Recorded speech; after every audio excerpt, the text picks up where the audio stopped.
En el año 2012, yo llevaba 5 meses en una empresa que se llamaba Sun Microsystem. No voy a preguntar que levanten la mano quién conoce Sun Microsystem, porque si no me voy a sentir demasiado viejo, porque muy pocos la conoceréis, pero en su momento molaba un montón. Molaba tanto que teníamos lo que ahora es un poco más común, que es los incrementos salariales, íbamos teniendo un poquito de performance, reviews, íbamos viendo un poquito cómo íbamos progresando. Y entonces yo llegué a mi reunión con mi manager y yo veía que toda la gente que había ido antes habían tenido un incremento salarial, habían subido su salario y yo dije, joder, pues a mí también.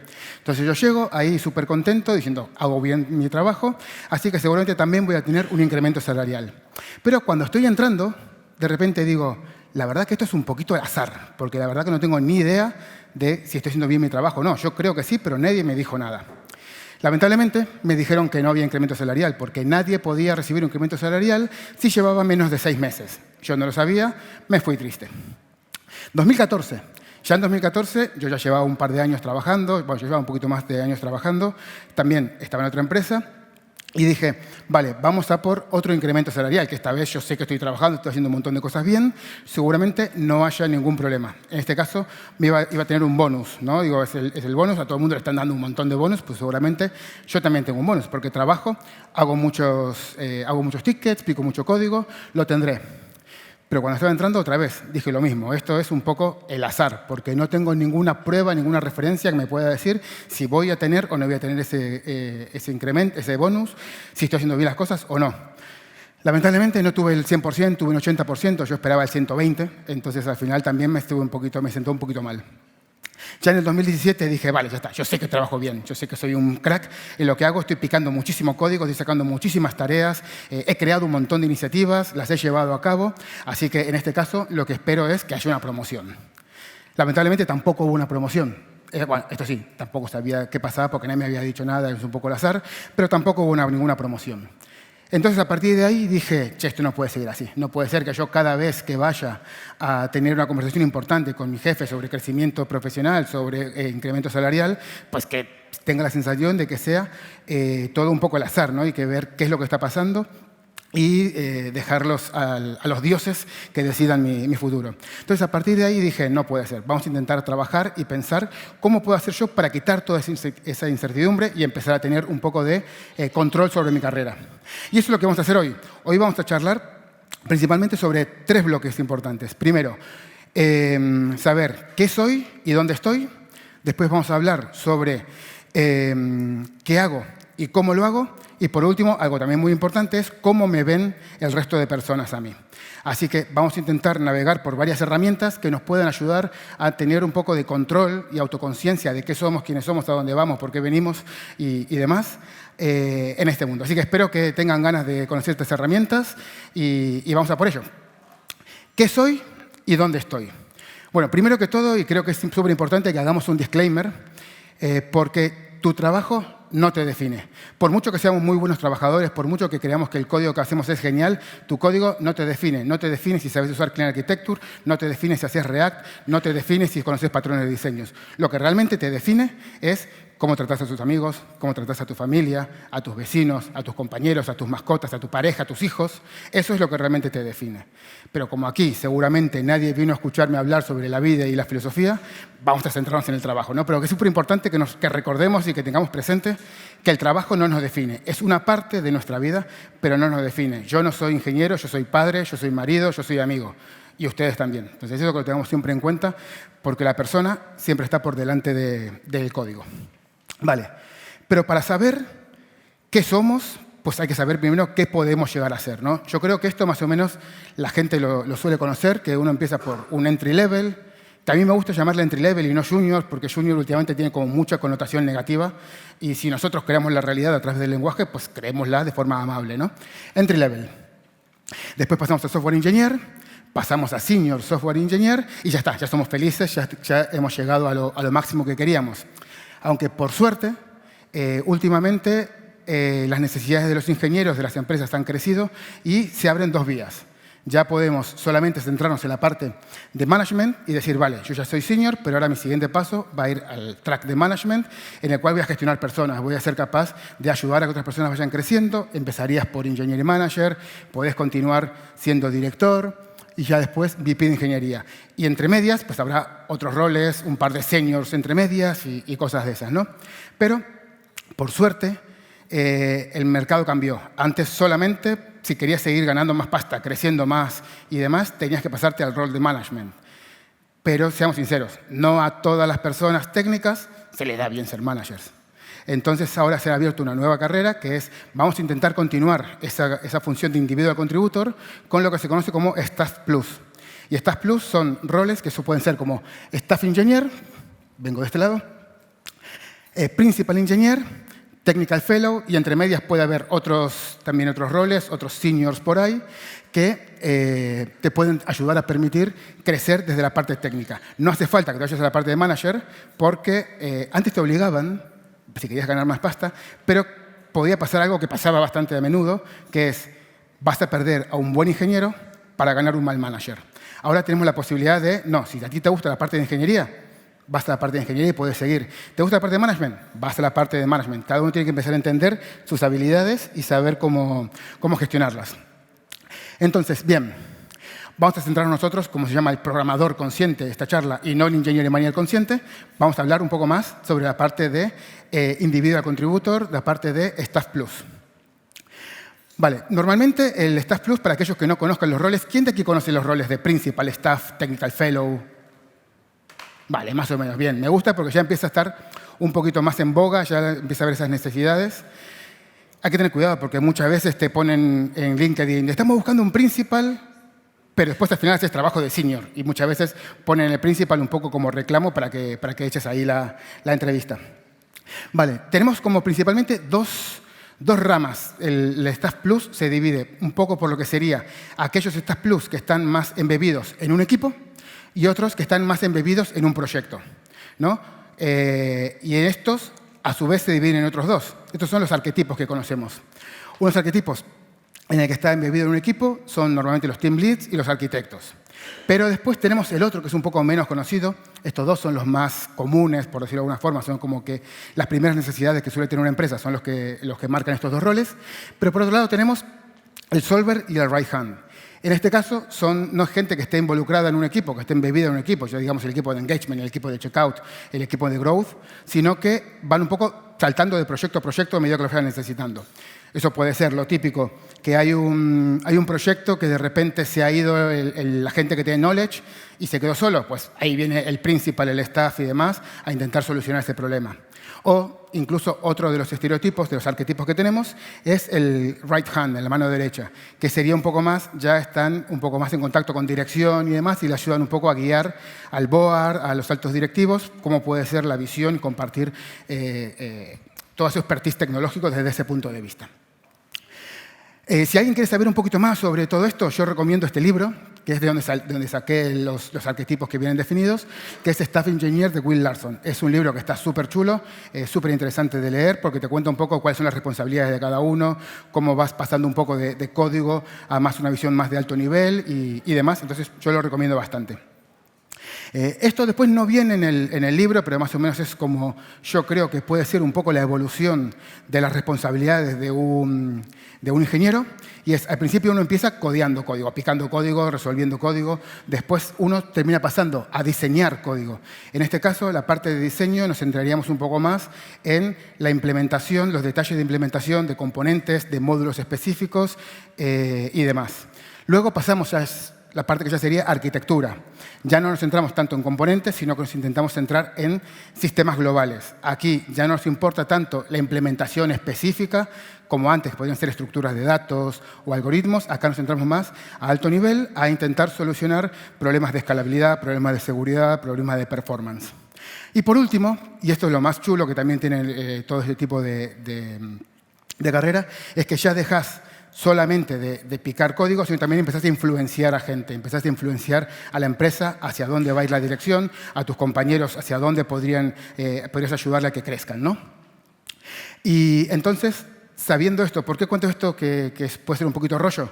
Simplemente porque seamos conscientes de todos los de evolución que podemos tener, de todos los roles que pueden existir, los arquetipos, mejor dicho, para que cada uno piense un poquitito y vea qué le motiva, qué tipo de actividades, qué tipo de ejercicios, qué tipo de tareas son las que te hacen tener más energía, te energizan y estás mejor, porque eso seguramente te ayuda a entender hacia dónde deberías ir, hacia dónde deberías orientarte un poco tu carrera. Vale, pero es súper importante que sepamos que promocionar no es obligatorio. Aquí vamos a hablar de encontrar un montón de herramientas y formas para que podamos crecer en nuestra carrera, que podamos seguir hacia adelante, pero no es obligatorio. Tenemos que normalizar que las personas en algún momento querremos decir, yo no quiero más responsabilidades, yo quiero seguir evolucionando, que no significa promocionar. Yo puedo no promocionar, mantener mis responsabilidades, pero seguir mejorando en todo lo que hago, seguir mejorando mi comunicación, mi impacto, mi performance, absolutamente todo. Pero normalicemos el que haya alguien que diga, yo así estoy bien y no quiero más, porque necesito conciliar con mi familia, porque tengo gente dependiente de mí, porque quiero descansar, porque llevo un burnout de la leche. Tenemos que normalizar que somos personas y que podemos tener un parón. Es más, incluso podemos subir, podemos promocionar, darnos cuenta que esto es demasiado o que no estamos dispuestos a tener este tipo de exigencia y decir un pasito atrás otra vez y vuelvo a estar aquí como senior, como S2 o como quiera para intentar conciliar y tener una vida bien, feliz, plena y no querer morir en el intento. Vale, entonces, herramientas que podemos tener para ayudar a entender dónde estamos. El feedback. Yo creo que todo el mundo conoce lo que es el feedback. ¿Alguien no conoce lo que es el feedback? Muy bien, porque yo lo puse mal, lo dije. ¿Alguien no conoce qué es el feedback? Si alguien levantaría la mano sería, yo no conozco el feedback, mal. No, muy bien, que todos seguramente conozcamos un poco qué es el feedback. Es la forma en la cual nosotros somos capaces de decirle a alguien cuáles son los puntos claves que está haciendo bien, los logros que está consiguiendo, intentar encontrar cuáles son esos puntos de mejora que tenemos y es una fuente constante de mejora continua. Entonces, todos creo que entendemos como que el feedback podría ser bastante positivo para entender qué somos, ¿no? Vale. ¿Cuántos de ustedes tienen feedback formal en la empresa? Es decir, que hay un periodo de tiempo en el cual tenéis que dar feedback. Bueno, que mucho más de lo que yo me esperaba, así que mola. Para aquellos que no lo sepan, y también esto dependerá muchísimo de la empresa, suele haber como 2 puntos al año donde suele haber performance. Depende cómo es la empresa, en algunos simplemente es un ciclo de performance y compensación y otro ciclo de performance y promoción. Significa que uno está más centrado en voy a darte un bonus, voy a hacerte una subida salarial y en otro vamos a hablar y vamos a dialogar para ver si podemos o no podemos, o si debemos o no debemos promocionarte. Vale. ¿Qué tipo de feedback podemos tener? Principalmente el 90 grados que se conoce, que básicamente es tu feedback que tenés con tu manager. Lo cual, ese es uno de los más importantes, porque aquí hay una cosa que es muy importante, que podés hacer un muy buen trabajo, pero fracasar en tu rol. Es decir, si vos sos una persona que saca un montón de tickets, saca un montón de tareas, hace un montón de iniciativas, las lleva todo a cabo, pero resulta que todo lo que estás haciendo no es lo que se espera de vos, si de repente sí, estoy mejorando muchísimo la performance de no sé qué, de no sé cuánto, de la aplicación, pero si lo que se espera de vos es que estés centrado en tus tareas de tu equipo, pues tal vez estás teniendo una mala performance. Por muy bueno que tú creas que haya sido, por muy bueno que tú hayas hecho un montón de cosas, hayas sacado un montón de tickets y creas y dices, joder, todos mis compañeros están súper contentos con lo que yo hago. Vale, pero tú no trabajas para tus compañeros, tú trabajas para una empresa que tienes que estar alineado con los objetivos, tienes que estar alineado con que todo lo que saquemos favorezca a conseguir los goals, ¿no? Y si vos querés hacer algo, movete. Intenta mover que esos goals estén alineados con lo que vos querés hacer. Pero lo importante es que estemos alineados. Vale. Después del de 90 grados tenemos el de 180, que es como el más común, que es, además del feedback de tu manager, vos le das feedback a tus compañeros también te dan feedback a vos. Lo cual está genial, porque ahí se valora un poco la colaboración, de cómo trabajás, de cómo te ven otros tipos de compañeros.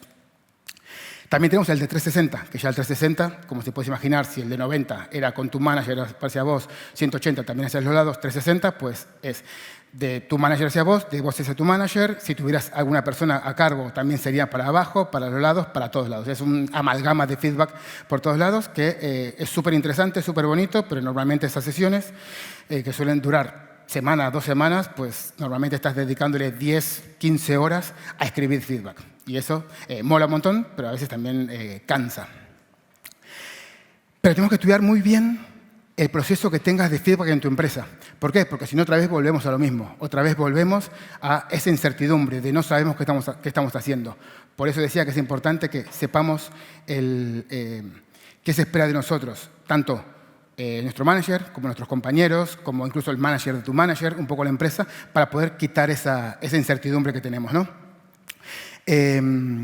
Y es importante que lo mires porque normalmente tu bonus va a depender de este feedback. Y entonces, si sos un poquito inteligente, aprovecha, hackear el sistema para conseguir lo que vos quieras conseguir. Yo de repente necesito o quiero que el feedback que me da Ángeles sea que cumplo con todos mis objetivos, que soy una persona que hace mucho push para intentar cerrar las tareas y demás. Vale, si yo quiero que Ángeles me ponga ese feedback, hazlo. Si yo quiero que Ángeles me dé ese feedback, pues voy a centrarme en hacer eso. Voy a centrarme en que Ángeles sepa que yo estoy cerrando los tickets, por la cual estoy trabajando de verdad. Entonces, en lugar de ser más reactivos, tenemos que parar a pensarnos y decir, vale, ¿qué quiero que mis compañeros digan de mí?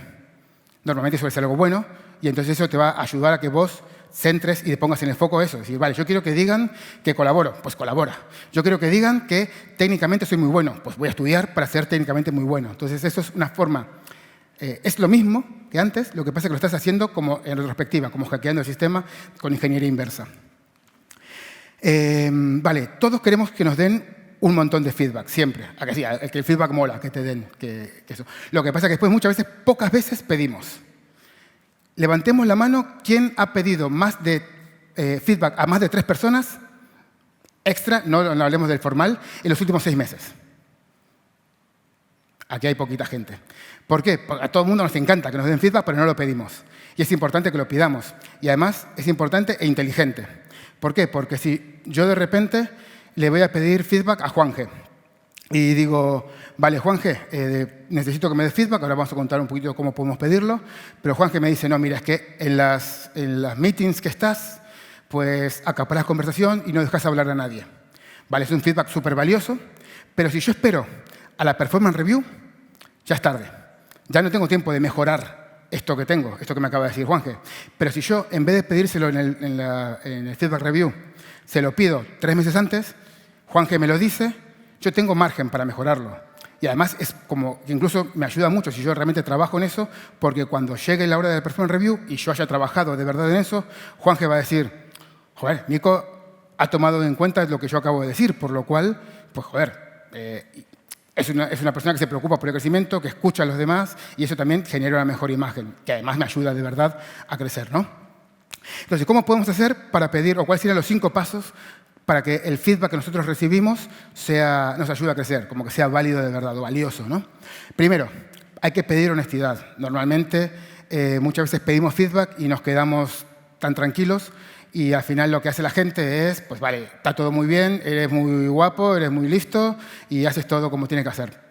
Pero no, tenemos que ser muy conscientes de que realmente vamos a valorar el feedback, que queremos honestidad de verdad. Por favor, decime, porque quiero mejorar. El feedback de verdad es una herramienta que nos ayuda muchísimo a mejorar. Entonces, pedí honestidad, sé específico, en temas y en tiempo. Es decir, ¿cómo me has visto en estos últimos 3 meses respecto a complejidad técnica? ¿Cómo crees que mi comunicación ha sido en estas últimas 2 semanas? Y al final eso ayuda a que la persona que te vaya a dar feedback pues tenga un poco más de concreción y no sea tan feedback abierto que después no termina yendo a ningún lado. Escuchá, que esto parece algo obvio, pero normalmente no escuchamos.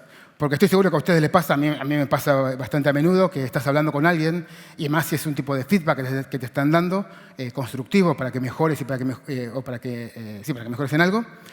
Y mientras te están hablando, vos ya estás pensando tu excusita de no, es que yo esto lo pensé de otra forma, o que no me has entendido, o no sé qué, y en lugar de estar simplemente escuchando lo que te dicen. Este es un momento de feedback, de que vos tenés que recibir, aceptar lo que te dicen. Después puedes estar o no de acuerdo, pero tenés que escuchar sin esa vocecita que está contestando por dentro. Es un poco complicado, pero tenemos que intentarlo. Pedir aclaraciones, que muchas veces, como queremos salir rápido de esta situación porque no nos gusta que nos saquen de nuestra zona de confort, pues decimos sí y nos vamos. Pero no, asegúrate que estás entendiendo lo que te están diciendo. Asegúrate que estás entendiendo cuál es exactamente el punto que puedes mejorar. Y por último, comprométete y haz seguimiento de lo que estás haciendo. Si te dicen que tienes que mejorar en algo, comprométete. Es decir, ponete unas tareitas, hacelas, compartí esas tareas con la persona que te lo dio, porque eso te va a ayudar a que la otra persona te vea que realmente estás trabajando en ello. Y trabajar en ello significa que eres un profesional, que eres una persona suficientemente madura para aceptar críticas y mejorarlo. Y que lo seas está genial. Y que también lo vean, pues también mola mucho más, ¿no? Vale, y si seguimos hablando de qué necesitamos o qué herramientas podemos tener para saber dónde estamos y qué somos, es la matriz de competencias. No sé cuántos de ustedes conocen lo que es una matriz de competencias. ¿Que levante la mano? Vale, perfecto, poquita gente.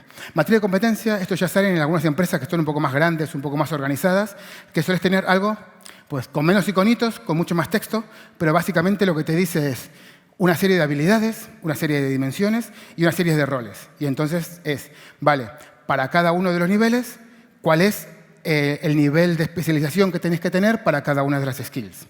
Por ejemplo, tenemos el área de influencia. Cuando uno empieza a desarrollar o empieza a ser un ingeniero, pues su área de influencia puede ser que incluso sea uno mismo.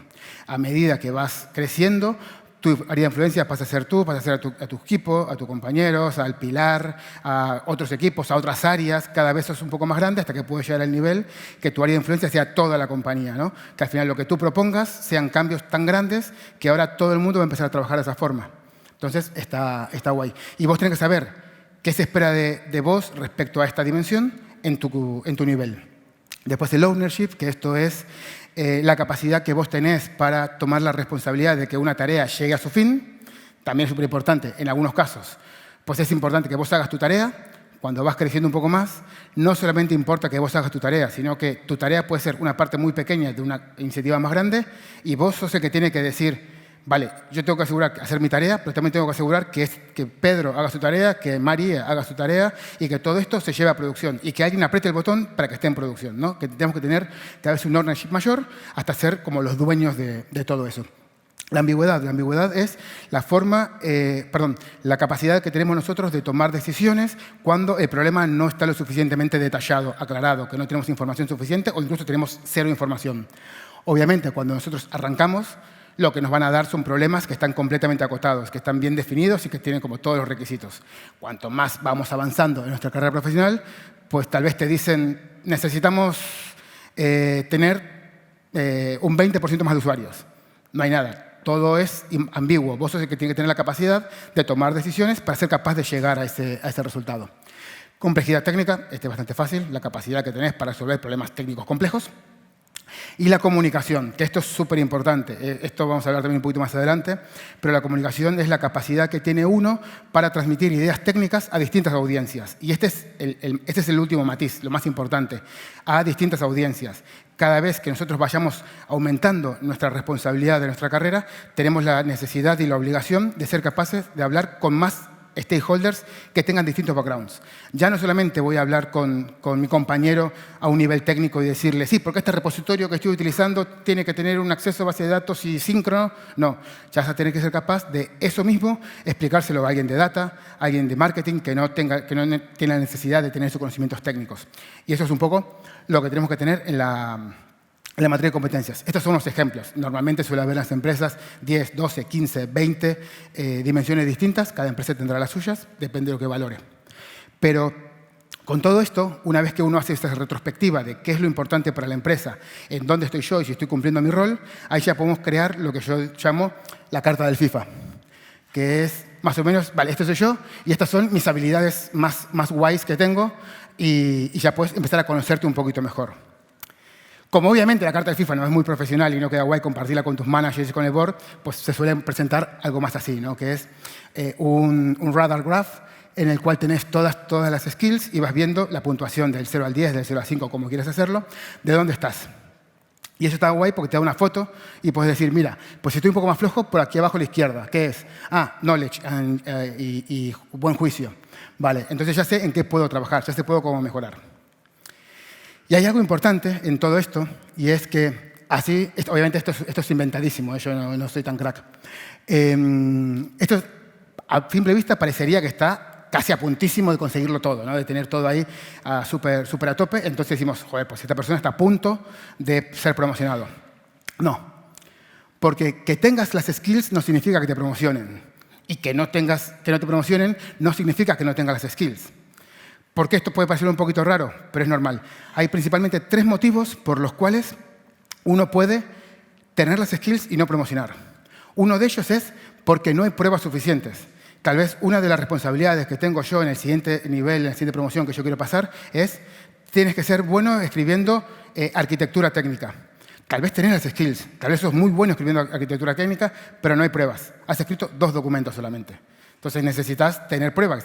Alguien tiene que decir, vale, esto no ha sido suerte, esto no ha sido casualidad. Tenemos que demostrar que ya tenés 5, 8, 10 documentos donde puedas probar tu valía. Pero a veces el problema no es este, el problema es que no es continuado en el tiempo.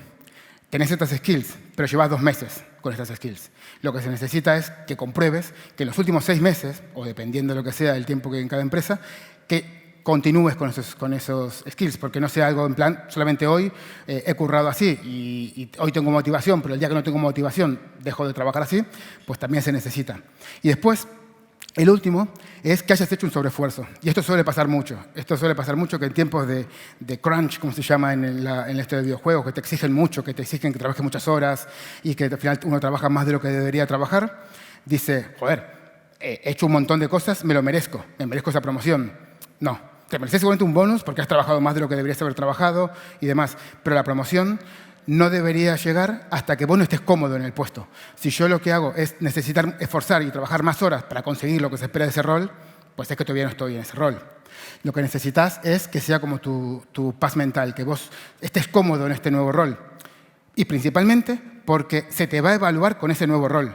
Si vos al final llegás asfixiado a pasar a principal y de repente llegan las evaluaciones y no llegás, porque no llegás, pues al final, por haber promocionado, es muy posible que en la performance review tengas un bajo performance, un underperformance. ¿Por qué? Porque te has intentado adelantar, porque has intentado ir un poco por encima. Y al final, pues, si estás en underperformance, no tenés bonus. Si no tenés bonus, pues al final hay menos pastita. Y al final, esa jugada que decías, ostras, soy súper listo, te sale un poco para atrás. Vale, ya sé qué soy, ya sé dónde estoy. Ahora vamos a ver qué hago y cómo lo hago. Primero que todo, otro disclaimer esto de los míos, de moralistas y demás, es que tu trabajo no es programar, es resolver problemas. Entonces tenemos que ser muy conscientes de que todo el código que nosotros hacemos es código, no es nada más. Las personas y todo lo demás están por delante. El código que estoy haciendo ni me identifica ni me representa, simplemente es el código que yo hago para poder resolver un problema. A veces lo resolveré mejor, a veces lo resolveré peor, dependerá del tiempo, dependerá del foco. Muchas veces la solución simplemente depende de dónde pones el foco, el problema. Imagínate, vos tenés que resolver un problema, no va a ser la misma la solución que pongas cuando tienes que centrarte en la performance que cuando tienes que centrarte en la solución. Las dos son válidas, pero a veces elegirás una y a veces elegirás otra. Vale, ¿qué hago y cómo lo hago? Es importante que valoremos el impacto. Y como para mí, por lo menos, es muy difícil definir qué es el impacto, prefiero definir qué no es el impacto, ¿no? El impacto no es picar mucho código. El impacto no es escribir mucha documentación, y mucho menos el impacto es estar trabajando 12 horas seguidas. El impacto tiene que ser algo que ayude a mover las métricas de la empresa, a mover los números que son importantes para la empresa. ¿Cuáles son esos números? Bueno, métricas, por todos lados métricas. ¿Cuáles son esos números? Bueno, pueden ser métricas de negocio. Nosotros, en Eventbrite, hace tiempo hicimos una feature que era que cuando un usuario estaba a punto de comprar un evento y está ya a punto de darle al botón, pero de repente decía, bueno, luego lo compro, salgo de la aplicación, nosotros ahí mandamos un hit a nuestro backend y decirle que este usuario está a puntísimo de comprar, pero no compró. Y entonces, al cabo de un rato, al cabo de unos días, le mandamos una push notification y le decimos, che, ¿te acordás de este evento que estabas a punto de comprar? Tal vez, ¿qué te parece si lo compras ahora? Vale, pues eso, más o menos descubrimos que había unos 3 millones de usuarios al mes que hacían eso, que estaban a punto de comprarlo y no lo compraban. Entonces, pasamos de esos 3 millones de usuarios que no lo compraban a tener 3 millones de usuarios a los cuales le mandamos una push notification. Eso hizo que, teniendo en cuenta que tenemos el 0,1% de conversion rate, es decir, el 0,1% de las push notifications que mandamos terminan comprando de verdad. Y si ponemos un precio medio del ticket de unos 10 euros, pues eso nos hace que estemos aumentando 300.000 euros al mes todos nuestros beneficios. Entonces, estas son las métricas de negocio. Estas son las métricas que yo lo que hice fue añadir una push notification. Pero ahora tengo una historia tengo un storytelling que puedo contar para justificar que lo que hice tuvo impacto. Pero a veces no son impactos solamente de negocio, a veces puede ser impacto de producto. Puede ser que yo haya añadido una feature que la competencia tenía y yo no, y ahora pues ya no estamos en tanta desventaja competitiva. Puede ser que haya añadido una feature que ahora haga que los usuarios estén más tiempo en la aplicación, lo cual es bueno para nosotros. Puede ser que en vez de ser una métrica de producto, sea una métrica de proceso. Es decir, yo tengo que mi aplicación tarda 4 minutos en compilar, ojalá. Tarda 4 minutos en compilar, pero estoy desarrollando y he hecho unos cambios en el código y ahora hemos pasado a tardar 1 minuto y medio. Joder, pues está genial. Además, yo he contado y he sacado cuentas que yo más o menos de media compilo unas 25 veces al día. Somos 15 ingenieros en la empresa, bueno, en el equipo que estamos trabajando, por lo cual esto hace que estemos ahorrando más o menos unas 15 horas por día. Estos son 2 ingenieros, es un montón. Está muy bien. Cuando llegue la hora de hacer mi performance review, yo voy a poner, he ganado 2 ingenieros por día con esto que acabo de hacer. Pero ¿qué pasa? Que si en vez de compilar 25 veces al día, compilo una. Porque también estoy ganando 37 minutos. Tal vez, o tal vez sí, tal vez no, pues tal vez esto ya no me vale. Tal vez esto no es el impacto suficiente como para que yo ya le haya dedicado, no sé, 1 mes de trabajo. Entonces, ahí es donde uno tiene que buscar el impacto. Tiene que ser capaz de ver cómo sacar los datos que me pueden validar de si estoy haciendo las cosas bien o no. No hacer cosas porque sí. No hacer cosas porque podemos. Hacemos cosas súper chulas. Si quiero, bueno, yo y cualquiera de ustedes, podemos hacer que el acceso a la base de datos mejore un 0,01% si lo que hacemos es magias. Vale, pero ¿compensa? Y esto es lo que tenemos que mirar con el impacto. Esto es lo que tenemos que medir con el impacto. Tenemos que ser capaces de poner un numerito para que la gente que esté arriba y nos evalúe diga, pues tiene sentido el trabajo que ha hecho. Puede haber otras métricas como pueden ser el Operational Excellence, que es, vale, ahora tenemos calidad dentro de nuestro código. Hemos subido el code coverage del 25% al 80%. Hemos sido capaces de bajar el crash rate del 96% al 99%. Hemos sido capaces de mantener que el site esté up el 99,99% del tiempo. Esas son métricas que también son importantes para la empresa. Y eso es lo que tenemos que mirar. Tenemos que mirar cuáles son las métricas que son importantes para la empresa y trabajar en ellas. Y asegurarnos de que todo lo que estamos haciendo, o la mayoría de cosas que estamos haciendo, estén orientadas a mejorar esos números. Y entonces, cuando nos toque la performance review, vamos a ver que de verdad hemos generado impacto. Y más, hay otras muchas más, infinitas más, que bueno, cada empresa irá definiendo un poco las suyas. Y esto es lo que también tenemos que tener súper presente, porque las métricas de impacto suelen ir muy relacionadas con los bonus. Entonces, si querés más bonus, pues céntrate más en algunas métricas que en otras. Vale. Esto es seguíamos hablando, ¿no? Un poco de qué hago y cómo lo hago. Perdón. Es importante que seamos conscientes de cuáles son los valores de la compañía. No simplemente porque creamos que son happy flower y son súper bonitas todas y seguramente se va a cuidar el medio ambiente y no sé cuántos y no sé qué y son cosas que no se cumplen. No. Al contrario, los valores de la compañía tienen que ser guías que nos ayuden a nosotros a tomar decisiones en nuestro trabajo.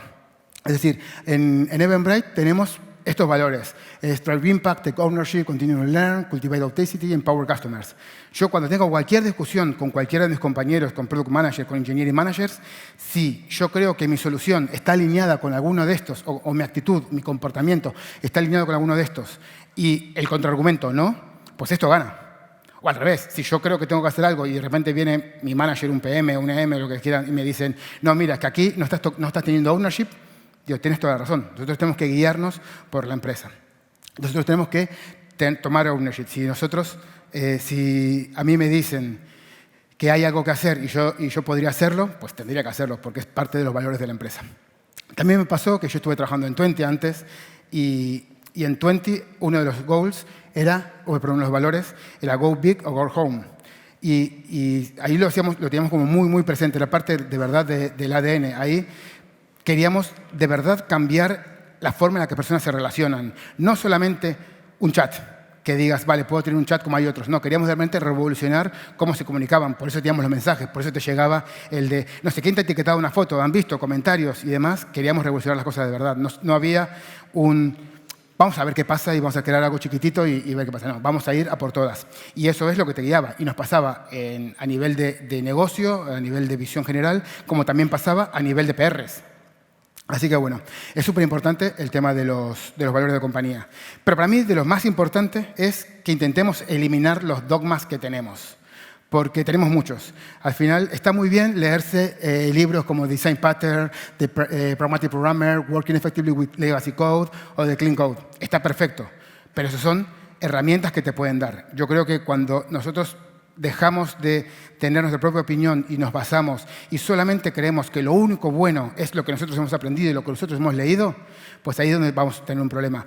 Nosotros no programamos para máquinas, nosotros programamos para personas. Entonces, lo más importante siempre debería ser intentar programar de la forma que otras personas puedan entenderlo. Estas herramientas están perfectas, pero no debería ser lo único ni demás. He escuchado muchas veces y conozco muchas empresas que lo que hacen es, no, aquí solo utilizamos Clean Architecture y solo Clean Architecture y tenemos que crearnos las 25 capas que tiene Clean Architecture siempre. Bueno, yo creo que tal vez para ser un buen ingeniero o poder aportar más impacto en tu empresa y poder crecer, pues no tenemos que ser tan tajante, por lo menos en algunas de las decisiones. Acá volvemos otra vez al ownership, que para mí tiene mucha relevancia de cómo trabajamos nosotros. Y el ownership, revolvinamos, es la capacidad de asumir la responsabilidad de que una tarea se lleve con éxito. Muchas veces a todos nos ha pasado seguramente que estás en una reunión y alguien dice, alguien debería sacar este dato o alguien debería mover este botón 5 milímetros para un lado y demás. A mí me pasó el otro día que estábamos en una reunión y estábamos hablando sobre el estatus de un proyecto y demás. Y de repente digo, che, también haría falta que actualicemos el README, porque en el README todas las instrucciones de la instalación de este módulo está mal. No está utilizando ningún estándar que estamos utilizando en el resto de la compañía, tenemos que cambiarlo. Además, tuve que hacer como un mini hack para poder ejecutar este código porque no estaba bien hecho. Y de repente me para el VP de la empresa y me dice, vale, pero si sabes lo que hay que hacer, ¿por qué no lo has hecho tú? Y digo, pues, coño, tienes toda la razón del mundo. Al final yo lo que hice, y creo que nos pasa a muchos en un montón de momentos, que nos escudamos, decimos, vale, alguien tiene que hacer esto, pues normalmente, o muchas veces, cuando uno piensa que alguien tiene que hacer esto, pues el que tiene que hacerlo es uno. ¿Por qué? Porque si tengo la capacidad de hacerlo, ¿por qué no lo voy a hacer? Y tenemos que tomar ese ownership. Y eso es lo que diferencia de las personas que promocionan, de las personas que siguen avanzando en su carrera, de las que al final se dejan un poco llevar. Incluso para el tema del ownership, una de las cosas importantes era lo de intentar que las tareas se terminen, que se lleven a cabo con éxito. Y nosotros estamos muy acostumbrados a trabajar, igual Trello, Jira, Asana o cualquier herramienta que tengamos, y estamos acostumbrados muy a push, ¿no? Es en plan, vale, yo hago mi tarea, termino mi tarea, está en PR, me voy al backlog, cojo otra tarea, la meto en progress, la hago, la dejo en PR, cojo otra tarea, pero eso es un pensamiento de push. Si nosotros pensamos desde el punto de vista del pull, nosotros lo que queremos no es cada vez meter más tareas en progress, lo que queremos, o en code review. Nosotros lo que queremos es que las tareas estén hechas. Esa es tu responsabilidad cuando tienes ownership. Entonces, en lugar de centrarte en meter tareas del backlog en la parte de in progress, lo que tenemos que hacer es, ¿qué puedo hacer yo para que este in progress, este code review, pase a estar cerrado? Eso es, que es muy pequeña, es muy sutil la diferencia, pero eso hace que cierres cosas y no se queden todas cosas siempre al 99%, al 98%.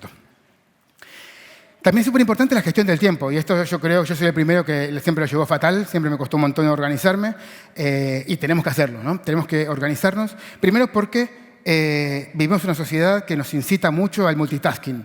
Cuanto más multitasking seas, mejor sos. Cuanto más seas capaz de estar viendo, yo el primero, una serie de Netflix y jugando con el móvil y contestando WhatsApp toda la vez, pues sos más productivo. Pues la verdad que no. La verdad que no, porque el multitasking make me slow, te hace mucho más lento, porque ese cambio de switch que hay entre una tarea y otra, pues lleva un tiempo. Y cuando quieras volver a la primera tarea, vas perdiendo tiempos que no tienen ningún sentido. Entonces, para mí, ¿cuál es el lema? Pues haz menos cosas y hazlas bien, que es lo importante. Después seguramente te dé tiempo a hacer otra cosa más, pero hazlas bien. Y otra cosa y demás. ¿Cómo podemos utilizar o qué herramientas podemos utilizar para que esto nos ayude? Pues me da igual. Es decir, a algunos les sirve un to-do list, a algunos que son un poco más frikis les puede llegar a gustar el Get Things Done, que es una metodología, un framework para gestionar tareas, u otros utilizan una que se llama ZTD, que es como un poquito menos embarazosa que ZTD, o la EVD Model, que es otro método que también tenemos para gestionar tareas, o una que a mí me gusta mucho, que se llama el Missing Place, que Simplemente no voy a explicarlo aquí, obviamente, porque no tiene sentido, pero básicamente vos tenés las columnas. Me encanta no lo conocía, mi amor. Muchas gracias. Y entonces, lo que hacemos es dividir principalmente en las tareas que tenemos que hacer hoy, las tareas que tenemos que hacer mañana, esta semana, en algún momento, pero no sé exactamente cuándo. Y después todo va al inbox. Es decir, si de repente tengo que contestar un mensaje por Slack, lo dejo en el inbox para hacer algo pendiente. Y después voy metiendo un montón de cosas en el inbox hasta que encuentro un momento del día, que puede ser una vez, 2, N veces al día. ¿Quieres repartirlas? ¿Quieres ir repartiéndose a toda la gente? Vale. Te ayudo a bajar, mi amor. Aquí vamos. Muchas gracias. ¿Te lo abro? Vale. Y entonces, al final, después, la magia que tiene este tipo de cosas es no es ir metiendo los tickets uno por uno en el inbox, porque si no sería un poquito... No, esto lo necesito yo, mi amor. Lo necesito un poquito por aquí. Si no, sería ya automatizar cosas, ¿no? Decir que botón derecho desde Slack que me meta directamente en el inbox y demás. Vale, ya sé qué hacer, ya sé cómo lo hago, cómo hacerlo. Ahora lo importante es cómo me ven. Vale, lo más importante, una de las cosas más importantes es la comunicación. Y aquí en la comunicación no todo es ni blanco ni negro, sino que normalmente estamos todos entre un rango de ni somos malísimos comunicando, ni somos Steve Jobs, ¿no? Todos tenemos que comunicar mejor. Yo el primero, aquí hay compañeros que lo pueden corroborar. Pero una cosita de otra de mis preguntas que quiero dejar es que mucha gente suele hablar de la comunicación como uno de los soft skills más importantes. Estoy de acuerdo y no. Estoy de acuerdo que es uno de los más importantes, pero no estoy de acuerdo que sea una soft skill. Porque así como decimos que nosotros construimos el lenguaje construimos la realidad a través del lenguaje, dejemos de llamarles soft skills porque no son soft, porque eso las degrada mucho. A mí me gusta llamarles power skills, porque son skills que nos empoderan. Es una de las skills más importantes que un ingeniero tiene que tener, la capacidad de poder comunicar lo que hace, toda la parte técnica que tiene, de una forma efectiva para cualquier tipo de audiencia. Así que, ¿por qué es tan importante? Porque nos pasamos el día comunicando. Nos pasamos el día informando de lo que hemos hecho, informando de lo que tenemos que hacer, informando de lo que están haciendo otros compañeros. También interactuando con otra gente, negociando, conectando, mentoreando. Estamos todo el día comunicando. Entonces tenemos que ser capaces... Parecen cartas, sí.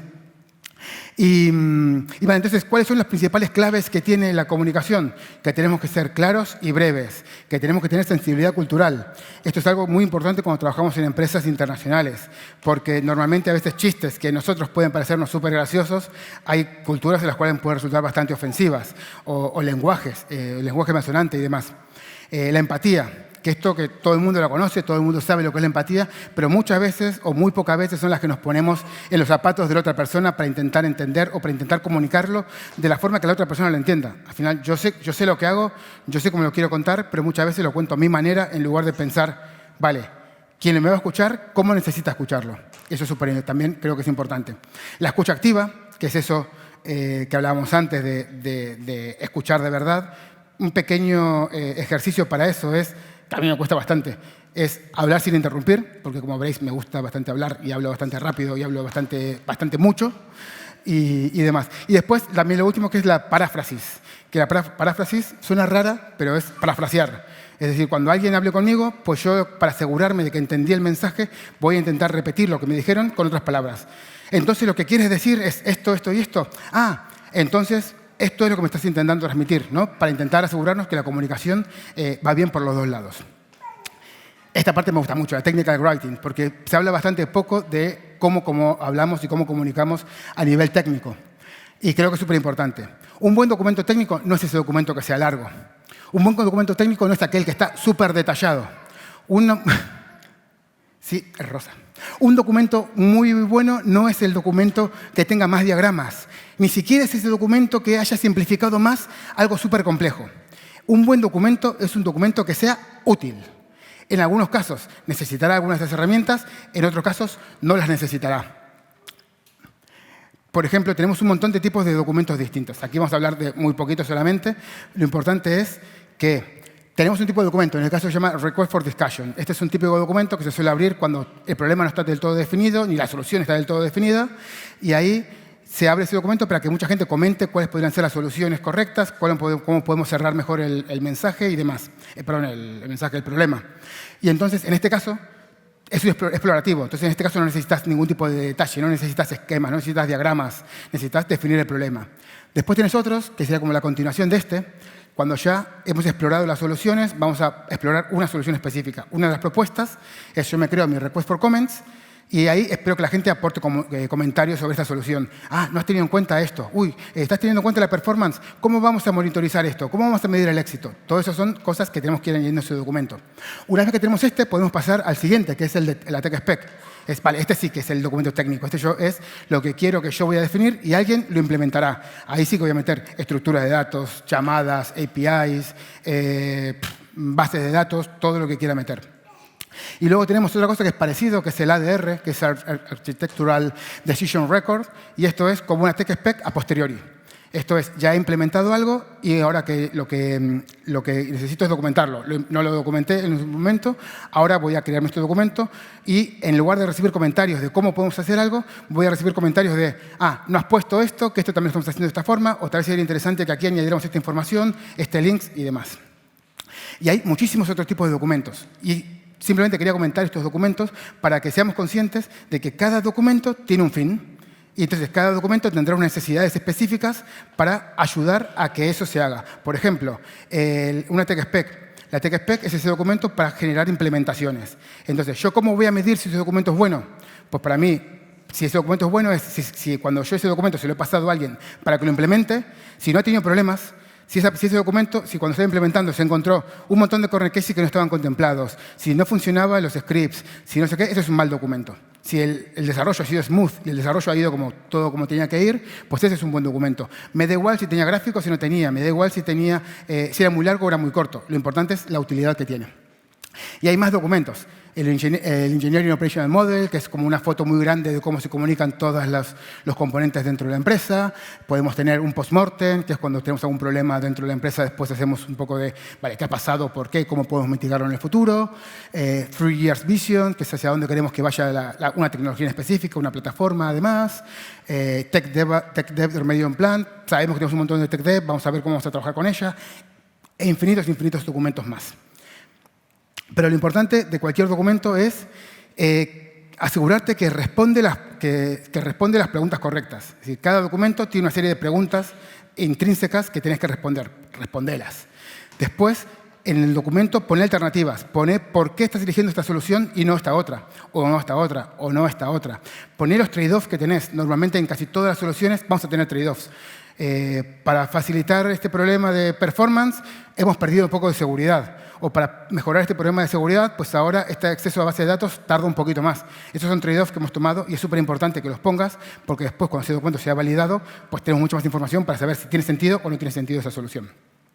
Y Deep Dive, añadí un montón de links. No intentes hacer un documento muy grande. Si tenés otro documento que te habla de por qué se necesita esta solución, pues pone un link. La gente que quiera se meterá en ese documento e investigará un poco más. Sí, dale la posibilidad, pero no llenes el documento de cosas innecesarias. Y hacelo pronto, por favor. Normalmente todo el mundo suele compartir ese documento muy tarde.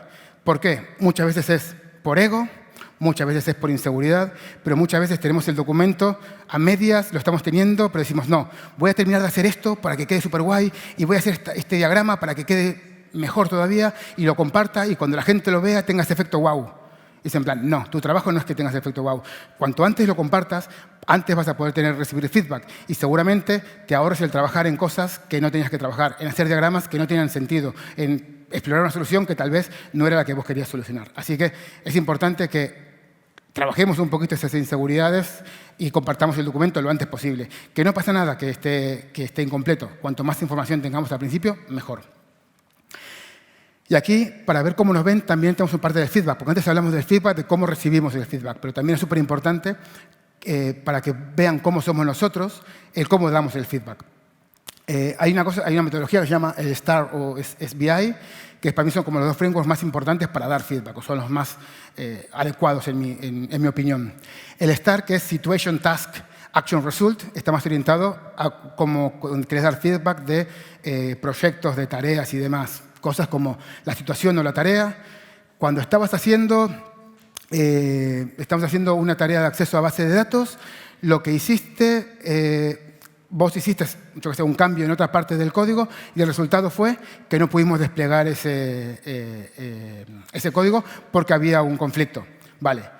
Eso es una forma de dar feedback, pero es una forma de dar feedback en la cual no estás metiendo ninguna opinión, no estás poniendo ninguna percepción, ningún sentimiento. Estás dando un hecho. Y eso es como tenemos que dar el feedback. Tenemos que dar el feedback como hechos. Esta es la situación, esto es la acción que has hecho y estos son los resultados que hemos tenido. En el SBI es muy parecido, pero suele ser más la B de behavior, contás la situación, contás el behavior y cuál ha sido el impacto. Por ejemplo, hablamos otra vez de la reunión. Una forma de dar feedback podría ser, vale, en la reunión, la situación, en la reunión de la daily, el behavior, has estado hablando con un tono más alto del que tenía el resto de personas dentro de la reunión y el impacto ha sido que nadie más ha rebatido tus opiniones. Vale, eso es una forma correcta de dar un feedback. Ya cada uno después tendrá que analizar cómo puede mejorar eso, pero no estás metiendo ni opiniones, ni estás diciendo qué tendría que hacer, qué no tendría que hacer, simplemente estás diciendo lo que ha pasado. Y creo que es una forma bastante correcta de dar feedback. Hay otros más que pueden ser el de I like, I wish, I what if. Es me gusta esto, desearía esto otro y qué pasaría si lo hacemos de esta otra forma. Ahí estás proponiendo soluciones y demás que también puede ser interesante. Y a la hora de dar feedback, esto me parece también súper importante que muchas veces creemos que no, creemos que somos las personas más justas del universo, casi como Thanos, pero cometimos un montón de sesgos. El sesgo de actualidad. El sesgo de actualidad es un sesgo en el cual el sesgo de actualidad, yo me quedo con los últimos acontecimientos que han pasado. Es decir, si una persona se lleva comportando bien los últimos 4 meses, pero estos últimos 2, pues ha hecho cosas que yo no estoy de acuerdo, normalmente el feedback suele ser más negativo por estos últimos 2 meses. Si somos conscientes de que este sesgo existe, somos capaces de identificarlo y decir, vale, no, voy a pensar un poquito más allá de los últimos 2 meses y tener un mejor feedback. O el sesgo del ancla, que es que si yo, la primera imagen que tienes mía es que te caí fatal y yo al día siguiente traigo cafés a la oficina, vas a decir, qué cabrón este Nico, viene aquí a comprarnos, a mí no me compra nadie. Pero si el primer día yo te caí bien y al día siguiente traigo café, vas a decir, joder, qué grande Nico, es que es un chico, es un crack. Al final, si somos conscientes de que existe ese tipo de sesgos, podemos ser capaces de evitarlos. El sesgo de confirmación, que es algo que yo suelo aceptar mucho mejor o suelo potenciar las cosas que confirman mis pensamientos. El sesgo de afinidad, que si hay alguien que es argentino le voy a dar mejor feedback porque los argentinos molamos mucho y entonces, como está afín a mí, voy a darle bastante feedback más positivo. Y el sesgo de sexo, que aquí sí que me gusta hacer una puntualización porque creo que mucha gente no lo sabe, pero existen sesgos que se producen en este caso con el género femenino y tanto como por hombres como por mujeres, y es la forma y el tipo de feedback que solemos dar. Normalmente hay muchos estudios que demuestran y que confirman que el feedback que se le suele dar a un hombre suele ser un feedback mucho más directivo, un feedback mucho más técnico desde el punto de vista de, no, mira, resulta que Sergio, tienes que mejorar el Machine Learning y creo que necesitas hacer un curso o lo que sea. En cambio, en las mujeres suele haber un tipo de feedback mucho más orientado a es súper fácil trabajar con esta persona, comunica muy bien, trabaja muy bien en equipo. Y claro, si nosotros partimos con que el feedback es una herramienta que nosotros estamos dando a otra persona para que mejore, para que siga creciendo, pues que le digas que comunica bien, comunica mal, no va a ser, muchas gracias, no va a serle que mejore muchísimo. ¿Por qué? Porque estás dando feedback demasiado superfluo. Si a una persona, a un hombre, le das un feedback súper directivo, pues va a mejorar. Si a una mujer le das un feedback un poco más global, pues al final ahí está perdiendo una oportunidad. Y eso es un sesgo que está confirmado y nosotros lo importante, lo bueno de los sesgos es que una vez que los reconocemos y una vez que los tenemos presentes, somos capaces de poder evitarlos. Incluso si somos capaces de poder evitarlos, podemos ayudar a la empresa a evitarlos. Normalmente estos tipos de sesgos aparecen cuando son preguntas a nivel de feedback, preguntas abiertas. Si suelen ser preguntas un poco más cerradas, un poco más de sí, no, contame una experiencia específica y demás, pues suele ayudar a que no haya tantos sesgos. Así que simplemente quiero que reflexionemos todos y pensemos cuáles son los sesgos que nosotros estamos cometiendo cuando damos feedback sin pasarnos. Vale, y aquí súper rápido vamos a hablar un poco del mentoring. Obviamente el mentoring es una forma de visibilizar cómo nosotros nos comunicamos y cómo nos ven desde fuera. Hay 3 principales tipos de mentoring. El mentoring del onboarding, cuando alguien llega. En este caso, toda la responsabilidad recae del mentor, porque la persona acaba de llegar, no conoce nada de la empresa. Vos sos el que tiene que encargar de mostrarle cómo trabaja la empresa, cómo trabaja el equipo. Luego tenemos el informal, que puede ser desde ese que alguien va aprendiendo desde una PR, desde una PR, desde una meeting, desde una retro, pero no es nada estructurado, lo cual suele ayudar, muchas gracias a mi vida. Suele ayudar un montón, pero no tanto como el último, que es el formal, que este es el que es realmente el que aporta, que te ayuda a crecer de verdad, que obviamente, como tiene mucho más valor, pues puede necesitar más esfuerzo, mucho más foco y ayuda mucho más al crecimiento. Si alguno en su empresa no tiene este tipo de feedback, pues intentaría hacer un poquito de push para intentar tenerlo porque ayuda muchísimo a crecer. Y después está el sponsorship, que seguramente hay poca gente que lo conozca o hay menos gente que lo conozca. ¿Quién conoce el sponsorship? Vale, poquitos.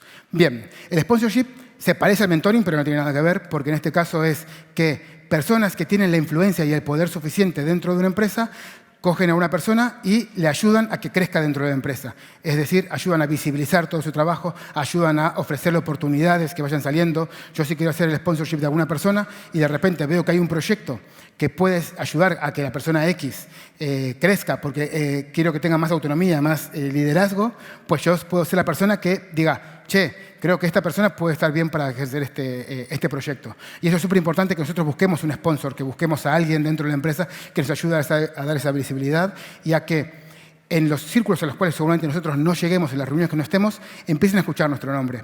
Porque no es lo mismo que yo intente buscar una promoción y de repente salga mi nombre y todo el mundo diga, ¿quién es Nico?, a que lleven 6 meses escuchando que Nico ha hecho esto, que Nico ha hecho lo otro, que está liderando este proyecto y demás. Entonces es súper importante cuando una empresa sea un poco más grande buscar sponsorship. Y por último, creo que también es muy importante ser parte de la empresa para tener esa visibilidad. Normalmente, o muchos de nosotros nos quedamos en nuestra burbujita que tenemos de nuestro equipo y poco más, pero creo que es súper importante que salgamos de nuestra zona de confort, que vayamos y hablemos con el resto de gente del equipo, que hablamos con la gente de marketing, que intentamos entender qué es lo que hacen, cómo trabajan, qué herramientas tienen, que intentamos conocer con la gente de data, qué datos son importantes para la empresa y demás, porque eso nos va a ayudar, primero, a entender qué hace el negocio y eso hace que nosotros podamos seguir creciendo, pero también va a ayudar a que ellos entiendan qué hacemos nosotros y podamos tener mucho más puntos de colaboración. Y la influencia y la evolución de una persona está muy ligada, a medida que va creciendo, con la cantidad de gente con la cual estás colaborando. Así que nada, ya sabemos qué es, ya tenemos las herramientas suficientes para saber qué somos y dónde estamos, qué hacemos y cómo trabajamos y cómo nos ven. Así que ahora lo único que necesitamos es que cada uno de nosotros ponga su granito de arena para sacar tiempo y reflexionar un poquitito sobre todo esto que estamos hablando, sobre qué somos, sobre dónde estamos, hacia dónde queremos ir, para que este año, en la próxima Performance Review que tengamos, dejemos atrás eso de llegar a la reunión con nuestro manager y saber que si eso no es una lotería y ya ir sabiendo si nos ha ido un poco de forma mejorable, muchas gracias a mi vida, un poco que nos ha ido más o menos bien o que nos ha ido muy bien. Y yo creo que si todo el mundo que estamos aquí y ninguno está dormido y me estáis escuchando, podéis apoyar alguna de estas herramientas que tenemos, pues estoy seguro que vamos a triunfar y vais a tener una buena performance review. Muchas gracias. La primera preguntita era como consejos para dar feedback y creo que la has respondido ya un poquito, pero bueno, vamos con la segunda y es ¿cómo se presentan pruebas de algo que estamos haciendo de manera continua? O sea, no puntual. Un ejemplo, por cada semana, por cada mes. Pero eso un poco depende de cómo sea la empresa. Una de las recomendaciones es, si vos querés pasar a principal, habla con principals. Decir, vale, ¿cuál es el trabajo? ¿Ustedes qué hacen? Normalmente pues suele sacar 5 documentos por mes. Pues 5 documentos por mes es tu target. Tienes que intentar conseguir lo mismo que están haciendo los principals que están ahora. Si lo que hacen ellos es sacar contribuciones, muchas gracias. Sacar contribuciones cada una semana, pues intenta alinearte con con las métricas que pueden tener el rol que vos estás buscando. Creo que podría ser una buena estrategia.